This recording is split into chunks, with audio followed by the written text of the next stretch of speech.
చట్నీ చూస్తుంటేనే నోరూరుతుంది కదా! అది తాలింపేయటం వల్ల మీకు అలా అనిపిస్తుంది. సో, అంటే తాలింపేయకపోయినా టేస్ట్ బావుంటది. దీని ప్రాసెస్ ఏంటి అనేది నేనిప్పుడు చెప్తాను. ఇట్లా గాని ఒక్కసారి మీరు ట్రై చేయండి. చాలా చాలా టేస్టీగా ఉంటది. పిల్లలేంటి, పెద్దలేంటి ఇంట్లో అందరూ చాలా ఇష్టంగా తింటారనమాట. పైగా హెల్త్‌కి కూడా చాలా మంచిది. ఇందులో 3 ఇంగ్రీడియెంట్స్ కలుపుతాను. సో, దానివల్ల మీకు హెల్త్‌కి కూడా చాలా మంచిది. ఫస్ట్ అయితే ఇలా చిన్న కొబ్బరికాయ ఒకటి తీసుకుంటాను. నేను చట్నీలకి వరకే చిన్నయి తీసుకొస్తాను. కొంచెం పెద్దయొచ్చి ఎప్పుడైనా పెద్దయి తీసుకొచ్చినా దేవుడికి కొడతామనమాట. చిన్నయి మాత్రం కంపల్సరీ చట్నీలకే. ఈ చిన్నయొచ్చి ఒక్కొక్కటి రూ. 15 పడింది. ఇట్లా అంటే మార్బుల్ అయినా, టైల్స్ అయినా, గచ్చు ఏదైనా కూడా క్లాత్ ఇలా పెట్టుకొని దాని మీద ఏదన్నా బరువుది సుత్తి గాని, డంబులు గాని పెట్టుకొని కొబ్బరికాయ కొడితే గచ్చుకేమవ్వదు. కింద వాళ్ళకి కూడా డిస్టర్బెన్స్‌గా ఉండదనమాట. మేముండేది ఫస్ట్ ఫ్లోర్ కాబట్టి కిందకి సౌండ్ ఎక్కువ వినబడదు. గచ్చు కూడా డ్యామేజ్ అవ్వదు. సో, అట్లా క్లాతేసుకొని ఇట్లా కాయయితే కొట్టేసుకోవాలి. తర్వాత ఆ కొబ్బరికాయకున్న చెక్కుంటుంది కదా! అది మాత్రం తీసేయాలి. ఎందుకంటే దానివల్ల దగ్గొచ్చిద్దనమాట. కొబ్బరికాయకి బ్యాక్ సైడ్ ఉంటుంది కదా! ఆ చెక్కనేది తీసేసి మనం చెక్కుకొని చట్నీలో కలుపుకుంటే అది మనకి దగ్గు రాదు. మనకి దగ్గొచ్చేది ఆ చెక్కు వల్లేనంట. నేను చాలా విన్నాను. అంటే చదివాను కూడా. అందుకనే నేనెప్పుడు కొబ్బరికాయ కొట్టినా కూడా బ్యాక్ సైడ్ చెక్కనేది తీసేసుకుంటాను. కాయ ఎయను అలాగని ఒక చిప్పంతా ఎయను. జస్ట్ ఒక 3, 4 ముక్కలేస్తానంతే చట్నీకి. ఇట్లా చెక్కంతా తీసేసుకున్నాక పల్లీలు పల్లీలు హ్మ్. వేపిన శనగపప్పు. కొంతమంది పుట్నాల పప్పు అంటారు. కొంతమంది చట్నీ పప్పు అంటారు. మేము వేపిన శనగపప్పు అంటాము. సో, ఇలా మొత్తం 4 ముక్కలు తీసుకోవాలి. తీసుకొని శుభ్రంగా కడిగేయాలి. అంటే దాని మీద డస్ట్ ఏమన్నా ఉన్నా పోయిద్దనమాట. తీసేసుకున్న తర్వాత ఓన్లీ ఫస్ట్ కొబ్బరి మాత్రమే మిక్సీ పట్టాలి. ఎందుకంటే మనం పుట్నాల పప్పును, వేరుశనగ గుళ్ళు వేసి చట్నీ చేస్తే కొబ్బరి ముక్కలు నలగవు. మీరు చాలా సార్లు గమనించే ఉంటారు.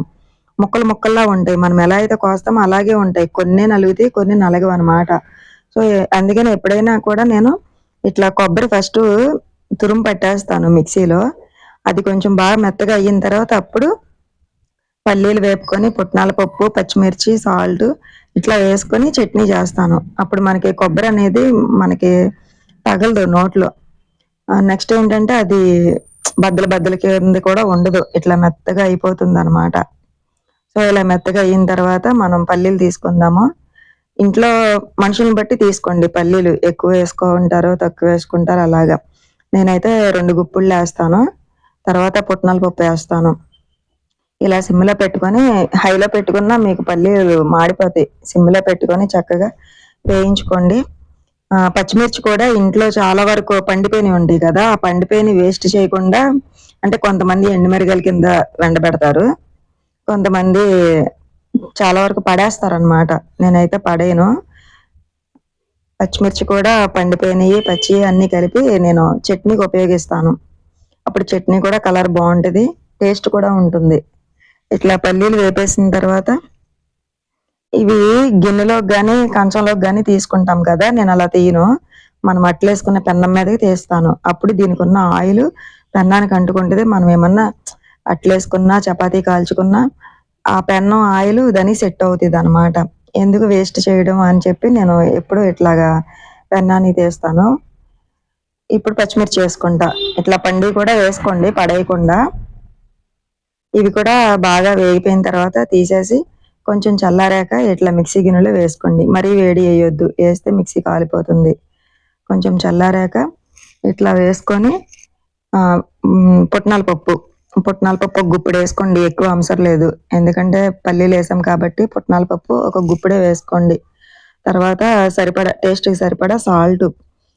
ఇప్పుడేం ఏస్తానంటే చింతపండు, వెల్లుల్లిపాయ ఏస్తా. అదే చట్నీకి మంచి టేస్ట్ వస్తదనమాట. మీరొకసారి ట్రై చేయండి. ఒకే ఒక్క వెల్లుల్లి రేఖ. ఎక్కువ వేయకూడదు. ఒక్కటే వెయ్యాలి. అది కూడా కొంచెం పెద్ద సైజు. మరీ చిన్నదని కాదు. అలాగని మరీ పెద్దదని కాదు. కొంచెం పెద్ద సైజు. ఒకే ఒక్క పాయ.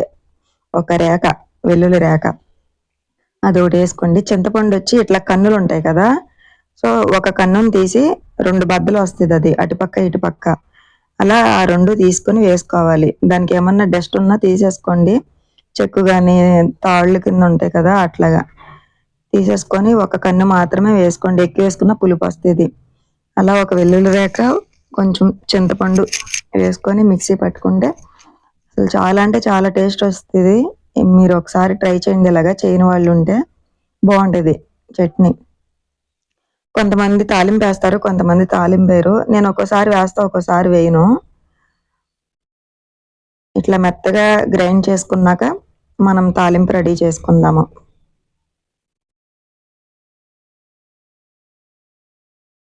ఇది మనం బౌల్లో తీసుకున్న తర్వాత, అంటే కొంతమంది ఇట్లా మొత్తం చేత్తో ఇలా లాగుతారు కదా లాస్ట్లో, అలా కాకుండా ఇది స్పూన్తో తీసేసిన తర్వాత కొంచెం అదే మిక్సీ గిన్నెలో కొంచెం నీళ్లు పోసుకొని మళ్ళీ ఒకసారి మిక్సీ పడితే ఆ చుట్టూ ఉన్నదంతా మనకు వాటర్ కింద వచ్చేస్తుంది అనమాట. మిక్సీ కూడా క్లీన్ అయిపోయిద్ది. కొంచెం మనం చేత్తో లాగక్కర్లేదు చట్నీని.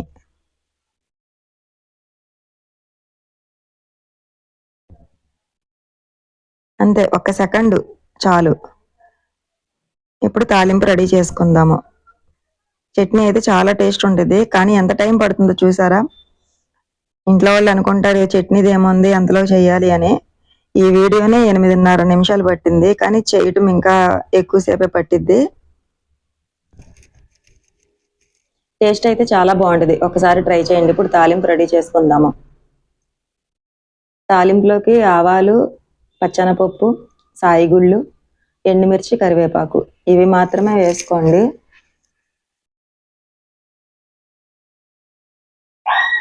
తాలింపు వేసుకున్నాక చట్నీ చాలా టేస్ట్ వచ్చింది.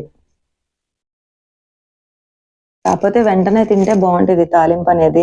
అంటే అందులో పప్పు దినుసులు వేస్తాం కాబట్టి కొంచెం కరకరలాడతాయి.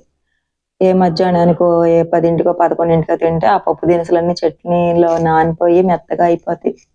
కరివేపాకు, ఎండుమిర్చి తినడానికి బాగుంటాయి. ఇలా ఒకసారి ట్రై చేయండి. ట్రై చేసి ఎలా ఉంది ఏంటనేది నాకు కామెంట్ పెట్టండి. టేస్ట్ అయితే చాలా బాగుంటుంది చట్నీ. అంటే వెల్లుల్లిపాయ, చింతపండు వేయటం వల్ల టేస్ట్ వచ్చింది అనమాట. ఒక రకమైన ఫ్లేవర్ వస్తుంది, బాగుంటుంది. నచ్చితే లైక్ చేయండి, కుదిరితే ట్రై చేయండి. తెలియని వాళ్ళు ఉంటే, తెలిసిన వాళ్ళు ఉంటే ఆల్రెడీ కామెంట్ పెట్టండి ఎట్లా ఉంది ఏంటి అనేది. అంటే మీరు చేసే విధానం, నేను చేసే విధానం, నేను మీలాగే చేస్తున్నానా అని. కొత్తగా చూస్తున్న వాళ్ళైతే ప్లీజ్ సబ్స్క్రైబ్ చేయండి. వీడియో నచ్చితే లైక్ చేయండి.